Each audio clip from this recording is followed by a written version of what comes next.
Printemps 2020, début de la crise Covid, les soignants sont applaudis tous les soirs à 20 h. Un soutien qui aurait disparu aujourd'hui selon le patron des hôpitaux parisiens. Ceux qui travaillent à l'hôpital ont l'impression que pendant la première vague, sur les antennes, on louait leur courage et que maintenant on dit « est-ce que c'est des emmerdeurs ?» Donc le soutien de la population, il faut qu'ils le sentent. C'est très très important, ils ne le sentent plus. Dans la rue pourtant, pas une seule voix discordante. L'opinion sur les soignants n'a pas changé.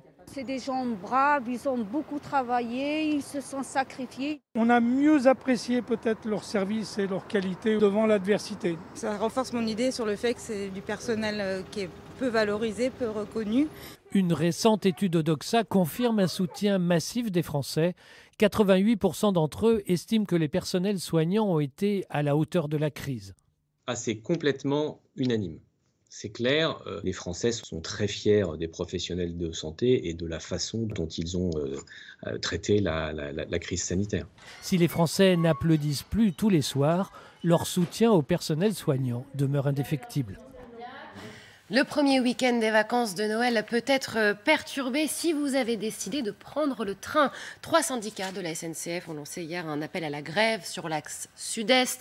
Ils demandent, entre autres, des augmentations de salaire. Les conducteurs ont jusqu'à demain pour faire connaître leur position. Avant cela, on ne peut pas vous donner des prévisions de trafic. Pas de réaction du côté de la SNCF. Écoutez ce syndicaliste. C'est ce qu'on espère toutes et tous. C'est qu'on n'aille pas au conflit en cette fin de semaine et c'est que la direction... négocie sur la base des revendications qui sont portées en plus depuis plusieurs semaines. De toute façon, c'est toujours pareil, on vit toujours la même histoire, c'est que c'est des revendications qui sont portées depuis des semaines, que la direction joue la carte du pourrissement et qu'arrive la fin d'année, arrive le ras-le-bol et c'est à ce moment-là qu'elle nous laisse qu'un choix, c'est d'amplifier le rapport de force et d'aller à la grève si elle ne répond pas aux revendications des cheminots et des cheminotes. Voilà, on voulait vous rappeler évidemment cet entretien événement 21h05 demain à la fois sur TF1 et sur LCI. Grand entretien d'Emmanuel Macron. Où va la France? Entretien mené par Audrey Crespo-Marin et par Darius Rochemin. Sera exceptionnel, 20h spécial avec Routel Krief sur LCI. Grand entretien et débrief des éditorialistes autour d'Éric Brunet à partir de 23h15. Voilà, entretien exceptionnel et cette nouvelle prise de parole du chef de l'État ne passe pas du tout dans l'opposition. Valérie Pécresse évoque une attaque en règle contre elle. Écoutez. Il est obsédé aujourd'hui par ma candidature. Obsédé. D'ailleurs, il vient d'enregistrer une émission télévisée hier sur son bilan. Il la diffuse comme par hasard mercredi parce que je devais faire 2 heures de face aux Français. Donc mercredi, à ma place, il parle. Donc il est obsédé. Donc je vais vous dire, le simple fait que je sois venue ce soir, vous allez voir que ça va débloquer les choses. Elisabeth Partichou, vous nous avez rejoint. Bonjour. Comme tous les matins. Alors Valérie Pécresse, on l'a entendu, elle attaque. Elle attaque et en face, on peine à riposter. Est-ce que c'est un début de campagne finalement sans faute pour la candidate des Républicains? Oui, c'est tout à fait ça. Alors ce qu'on vient d'entendre, c'est de bonne guerre. L'opposition, évidemment, se victimise face à une prérogative présidentielle. Il n'y a qu'un président. Les prédécesseurs ont joué le même jeu. Donc voilà, on va dire que c'est de bonne guerre. C'est le jeu. Et donc elle continue à occuper le terrain parce que pour l'instant, tout lui réussit. C'est vrai, comme vous dites, c'est un sans faute. Elle profite à plein de l'effet de la primaire qui a donné beaucoup de visibilité.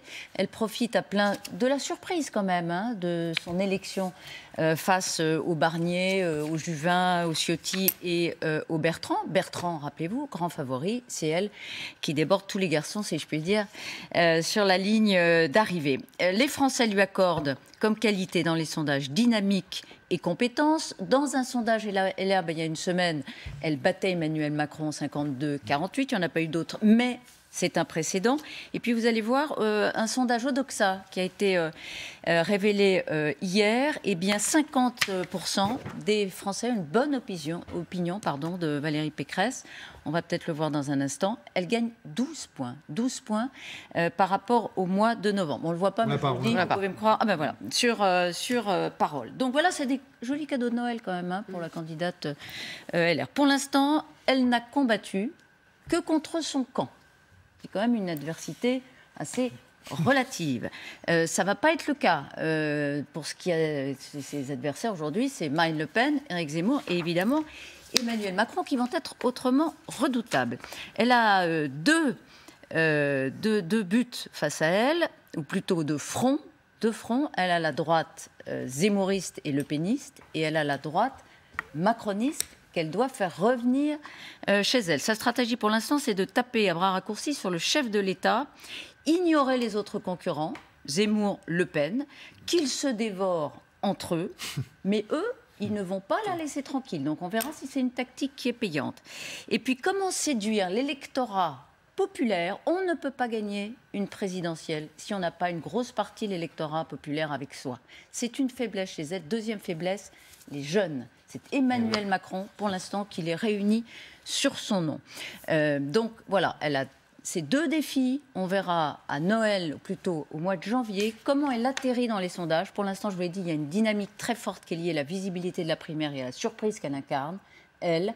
On verra en janvier déjà, on aura une idée un peu plus, on va dire, réaliste des proportions, du rapport de force électoral. Le plus dur reste à faire. C'est ça le message que je voulais vous faire passer ce matin. On va en parler avec Éric Ciotti tout à l'heure. Celui qui la l'a battu. liste la liste de Salinger à la demi-finale, si je puis dire, à la finale, pardon, de LR. Comment elle va la jouer face à ces défis que je vous ai décrits? Moi, c'est avec lui. Également.